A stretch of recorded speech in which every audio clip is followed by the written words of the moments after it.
Charlotte et Vincent, j'aimerais vous faire réagir sur d'autres sujets. Demain soir, dimanche 13 juillet, le PSG qui joue sa finale de mondial des clubs de foot contre Chelsea.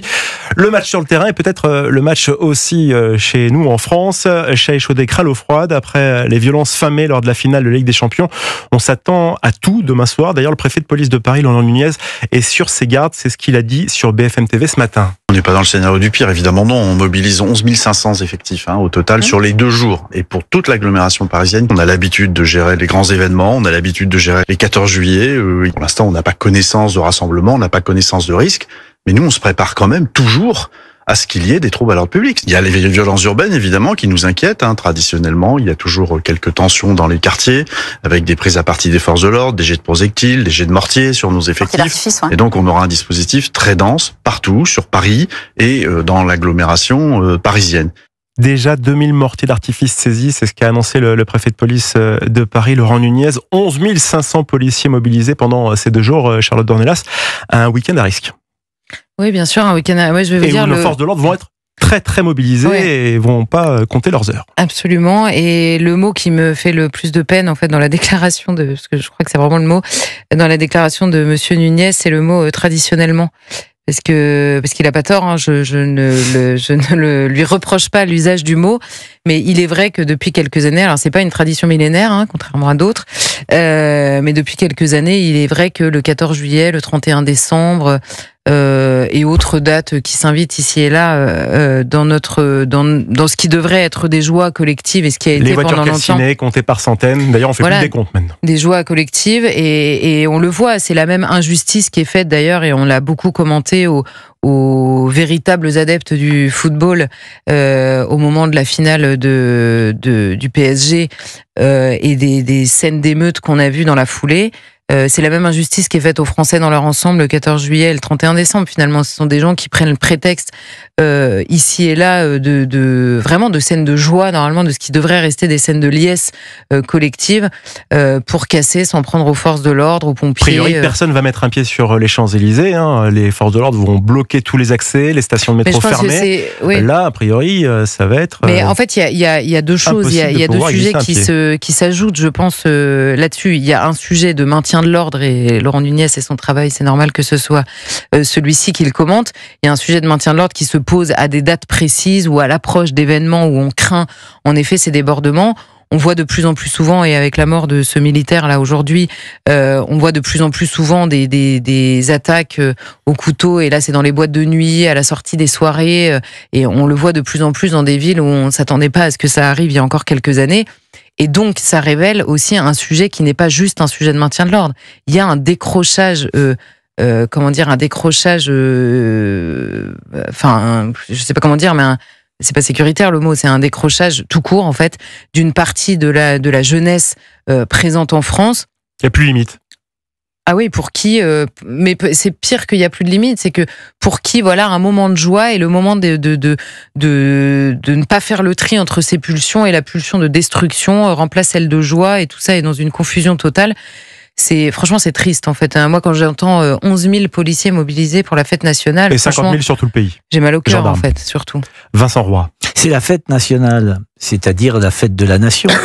Est-ce qu'on est encore capable de faire nation avec 11 500 policiers pour essayer de maintenir l'ordre? C'est-à-dire que il y a une fête devant laquelle tout le monde tous les Français devraient être capables de se reconnaître.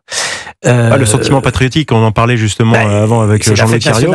C'est très compliqué. C'est très compliqué, oui, mais alors après on peut se demander pourquoi. Il s'avère que on est bien obligé de remarquer, et c'est pas la première année, que tous les Français ne se reconnaissent pas. Ça veut dire qu'ils n'ont pas tous signé le fameux contrat social dont parlait Rousseau. Alors qu'est-ce qui se passe? On est encore capable de faire nation? On était le pays de la fête. On devient quoi? Le pays de la défaite? On devient complètement dingue. Vous organisez une fête nationale tous les ans au 14 juillet. Vous êtes obligé dans Paris de mettre 11 500 policiers pour que ça se passe à peu près bien. C'est pour ça que je vous dis, on est en train de marcher sur la tête. C'est complètement fou. Mais toujours la même chose, un petit groupe de quelques centaines de personnes. Attendez, on fait comment? C'est plus le problème. Quand il y a besoin de 11 000 policiers, on est à plus qu'un petit groupe. Il y a plus, oui. Et chaque année, il me semble bien que le petit groupe dont on parle ou dont on parlait au début ne cesse de grandir. Pourquoi ne cesse-t-il pas de grandir ?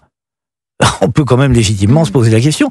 À partir du moment où vous laissez rentrer 500 000 personnes chaque année dans un pays, il n'est pas tout à fait anormal que le petit groupe dont vous parlez ne cesse de grandir. Donc pour vous, ce serait pas simplement de bloquer les stations de métro, mais ce serait de bloquer bien plus en amont. Non mais qui met le bazar? Il y a les Black Blocs. Mais qui ne fait pas nation? C'est-à-dire, qui n'aime pas la France ou qui a une haine de la France? Parce qu'il y a tous ces problèmes-là que je viens de lister se posent. Il faut donc se poser à un moment ou à un autre les bonnes questions. Parce que ce phénomène n'est pas européen. En Italie, ça se passe différemment. En Espagne, ça se passe différemment. En Allemagne, ça se passe différemment. Je veux bien que ça se passe des fois avec difficulté en Angleterre, mais l'Angleterre ne fait plus partie de l'Europe. Désolé de vous l'apprendre, mais c'est ainsi. Donc, ce phénomène est franco-français. Il est temps de se poser de bonnes questions. Ouais, alors les phénomènes d'émeutes ne sont pas franco-français, malheureusement. Mais 14 janvier, 31 décembre... C'est 14 juillet. Le 14 juillet, 31 décembre, pardon, c'est franco-français. Non, mais il y a c'est vrai, là, pour le 14 juillet, c'est évident qu'il y a une communion défaillante. Mais le problème, c'est que ces émeutes, on les retrouve... il y a des prétextes extrêmement variés. C'est pas simplement le jour de la fête souvent nationale. On y va. Il y a le 31 décembre. Donc moi, je sais pas, il y a des gens qui veulent pas fêter la nouvelle année. Je sais pas, ils sont contre. Il y a, au moment de la mort de Naël, on a vu des émeutes et là qui se sont propagées par rapport à 2005 où le déclencheur des émeutes était relativement similaire. C'était Ziad Ebouna en 2005 et c'est Naël il y a en 2022. Il y a 2 ans. 2023, pardon. Et donc là, le déclencheur était relativement similaire. Simplement, on avait quelques villes concernées en 2005 et on avait 500 villes concernées en 2025. Donc oui, bien sûr que ce décrochage, je suis absolument d'accord avec Vincent, le décrochage s'est étendu partout en France et il y a un double... un double décrochage par rapport à la France tout court. Il y a en effet la question des derniers arrivés, on va dire, qui parfois montrent, qui sont étrangers, donc, et qui montrent une véritable violence, une rancœur à l'égard de la France. On a surtout la montée, et je dis surtout parce que c'est beaucoup plus inquiétant encore pour la France, à la 2e ou 3e génération, un désamour réel de jeunes Français qui sont nés en France et qui en effet alimentent une détestation que la France ne sait pas, à laquelle la France ne sait pas répondre. Pourquoi ? Parce que j'ajoute à ce que vous avez dit qu'il y a une partie en effet issue de l'immigration qui déteste la France, qui est très largement nourrie par une partie des Français qui détestent eux-mêmes la France, qui passent leur temps à expliquer qu'elle n'a rien de grand, qu'elle n'a rien de beau, qu'elle doit s'excuser pour toutes les pages de son histoire. Et j'ajoute que cette partie-là, qu'on retrouve parfois dans des associations, beaucoup dans le militantisme, plutôt classé à gauche en l'occurrence, et dans une partie de l'échiquier politique, ces Français-là qui s'appliquent à déconstruire, comme ils disent, et en réalité à détruire l'attachement à la France, ont une responsabilité infiniment supérieure sur le long terme et sur ce décrochage que l'on voit augmenter que les personnes issues de l'immigration prises individuellement.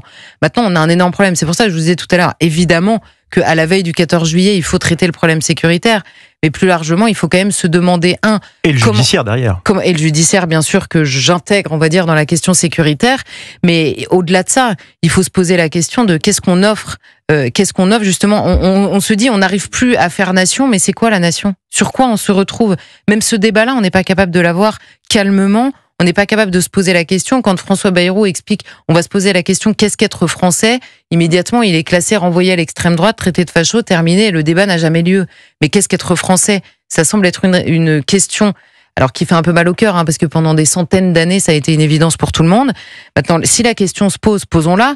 Et répondons-y, mais le seul fait de poser la question est désormais insupportable. Donc on ne peut pas s'étonner que les nouveaux arrivés n'arrivent pas à devenir français, puisque même les Français eux-mêmes ne sont plus capables de s'entendre sur ce que ça veut dire. Donc on a un problème qui est de loin beaucoup plus grand encore que les scènes que j'espère nous ne verrons pas dans 2 jours, mais que nous risquons malheureusement de voir à nouveau au 14 juillet. Enfin, on peut se poser la question quand même de savoir qu'est-ce que faire nation, puisque la nation, à l'origine, est plutôt une idée de gauche. Reprise ensuite, c'est devenu une idée de droite. Oui, mais voilà, la nation au départ. Mais la gauche a aussi combattu pour la reconnaissance des droits individuels, qui a du mal à s'articuler avec la notion de bien commun qu'on peut raccrocher à celle de nation. Donc Oui, non, mais c'est-à-dire que si on remonte, bien sûr qu'il y a une gauche qui était attachée à la nation. D'ailleurs, il y a une gauche qui revendiquait le patriotisme quand la droite se faisait pourchasser au nom du patriotisme. Donc c'est sûr que les concepts ont évolué, mais il y a initialement, en effet, ce désamour de la France, en tout cas ces dernières années, a été porté par la gauche. Malheureusement, de la France, par une partie de la gauche. Pire que ça, une haine. Oui, bien sûr. Française. Bien sûr. Charlotte Dornelas, Vincent Roy, je vous retrouve juste après le journal de Maëlle Laurent, le journal permanent. Et puis on recevra également Nicolas Metzdorf, député Ensemble pour la République de Nouvelle-Calédonie, et qui viendra de nous parler de ce nouvel accord qui a été conclu entre loyalistes et indépendantistes. À tout de suite sur Europe.